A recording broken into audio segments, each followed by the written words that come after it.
so good. I made homemade, what is it, Nutella, salted Nutella coffee syrup. It was really easy to make and it is ridiculously delicious. It's so good.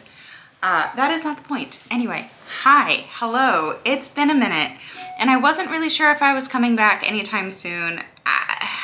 Let me just, hold on. I think what I need to do is just sort of like address the elephant in the room.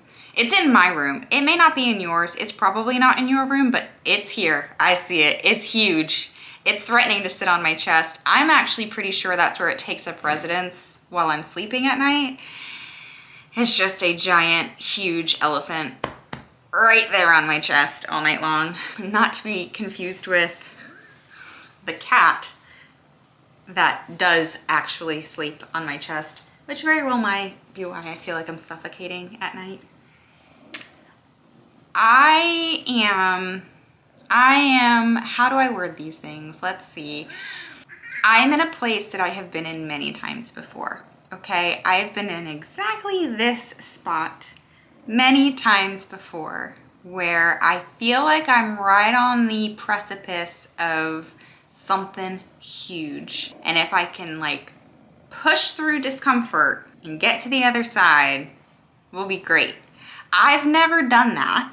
I've gotten to this point and retreated for a number of reasons. And I think the only thing that's gonna make that different this time is if I just say it's gonna be different and make it be different. And so instead of retreating and thinking that I need to do the thing that always ends up causing me to like fully retract and recoil and go back to my little hole, is I'm gonna just do and stop planning.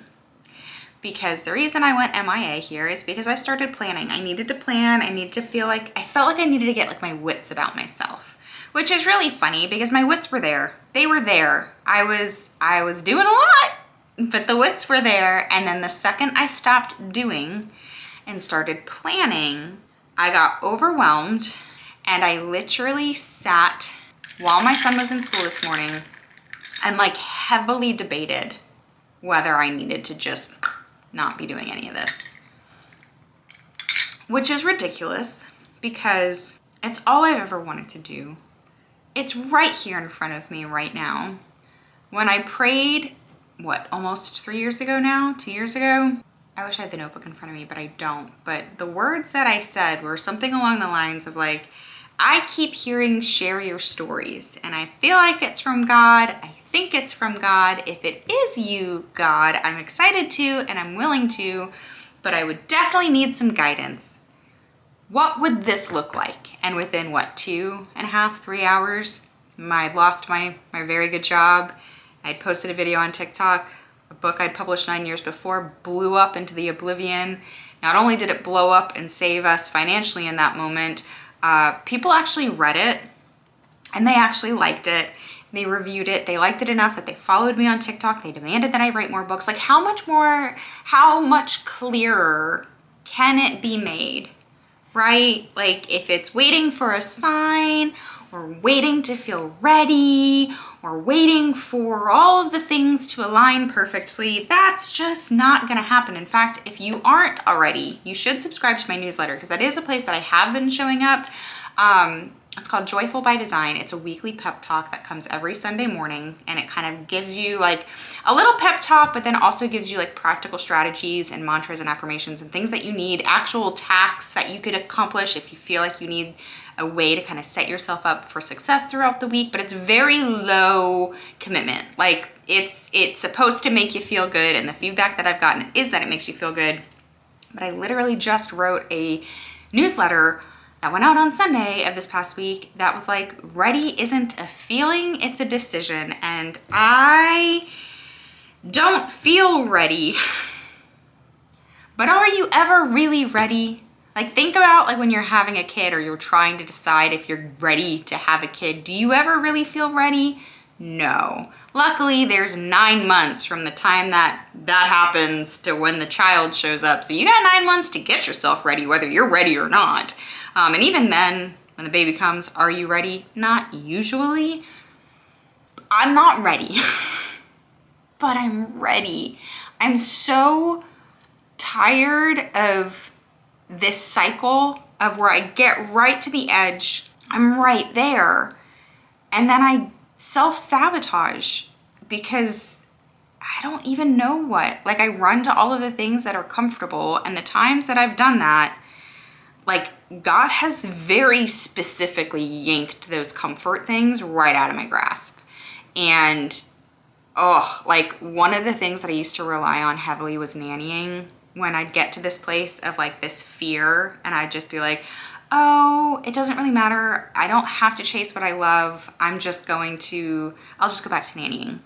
I'll just go back to nannying. Something happened in a nannying job years and years and years ago that finally got me to the place where I didn't love nannying. I was really good at it. I didn't love it because it didn't stretch the part of my brain that I was like looking to stretch. I think loved kids, loved being around kids, loved taking care of other people's kids, loved giving them that comfort that like their children were very well taken care of while they were at work. I loved doing that.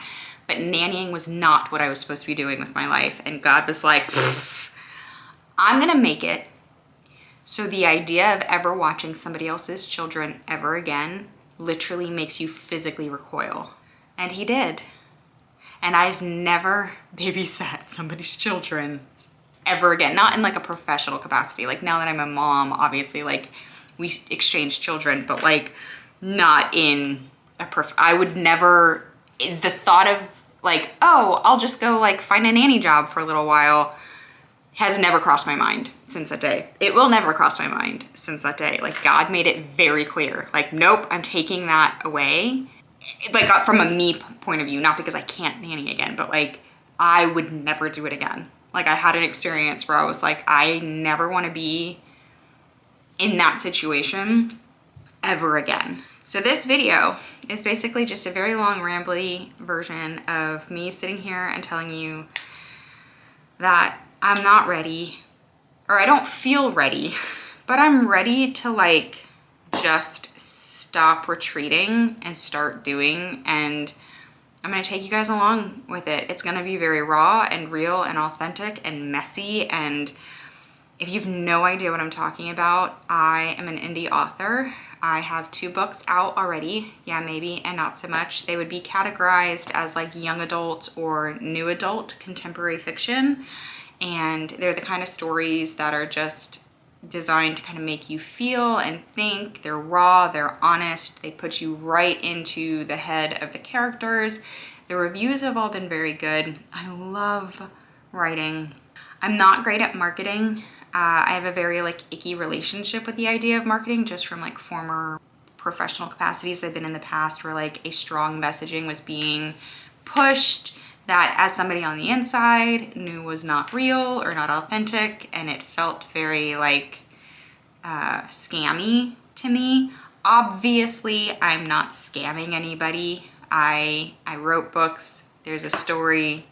They're enjoyable. I don't know why I feel so icky about talking about them, but it's time that I start treating all of this, the stuff that I want to do so badly, that I've only ever wanted to do. If I'm being honest, like, having connection with you guys and sharing with you in a way that helps you feel seen and heard and validated and understood, and feel like this is a space and that I'm a person that you can come to and feel comfort in, or find comfort in. That's all I've ever wanted.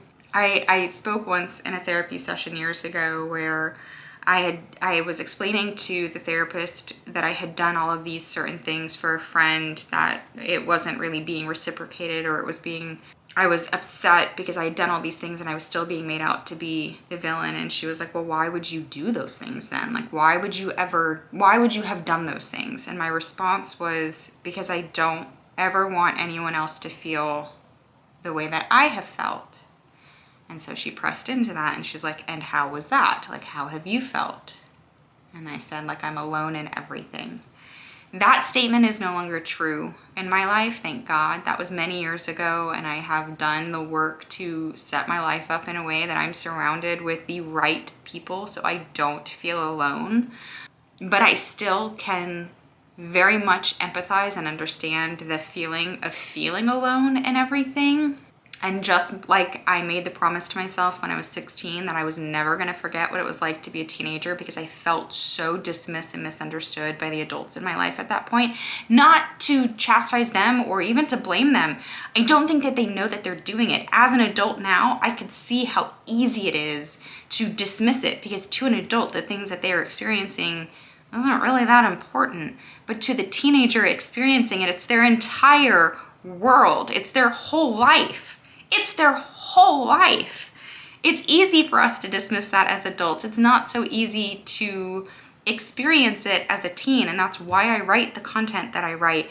But it's also why now I create the content that I create, is because I know how feeling alone can make you feel like you're not even really a human anymore, or that you're just never gonna be picked. You're never gonna be someone's first choice. You're never gonna be, like, no one's ever gonna have your back the way that you've maybe had other people's backs. And I do still sometimes feel that way, not as much as anymore, thank goodness. But I know what that feels like, and I never want anybody else to feel that way. And if I can be somebody that helps you not feel that way, whether we know each other in real life or we don't, I want to do that. And by not showing up, I'm removing that option.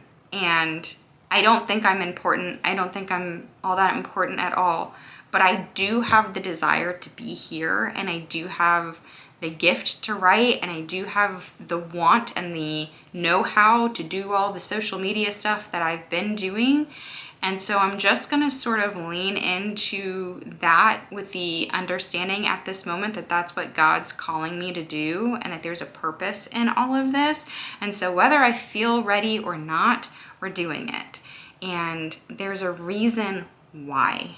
This is all I've ever wanted. Like, this is all I've ever actually wanted to do. And I think it's time that I just start letting that be enough and stop chasing every other avenue and just share my stories and forget the rest. So I am, like I said, gonna take you along on this journey. That's gonna be messy. I'm an indie author, so we're going to be writing, we're going to be figuring out what marketing is gonna look like, and trying to rewire my brain as far as the relationship with marketing is concerned.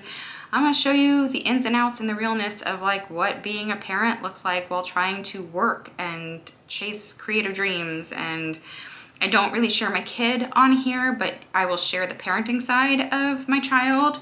And I have been married for 15 years at this point, and have recently gone through some really big struggles in that capacity, which I'm feeling a little bit more ready to share about. Maybe that's a video that my husband and I can make together in the very near future, but I'm gonna stop trying and just start doing. So I appreciate you, and I am excited to see what comes next. If this content resonated with you at all, or you just feel like we could be friends, go ahead and subscribe, like the video, comment down below, and let me know if you can relate to anything I've just said. And I will see you guys all again very, very soon. Bye.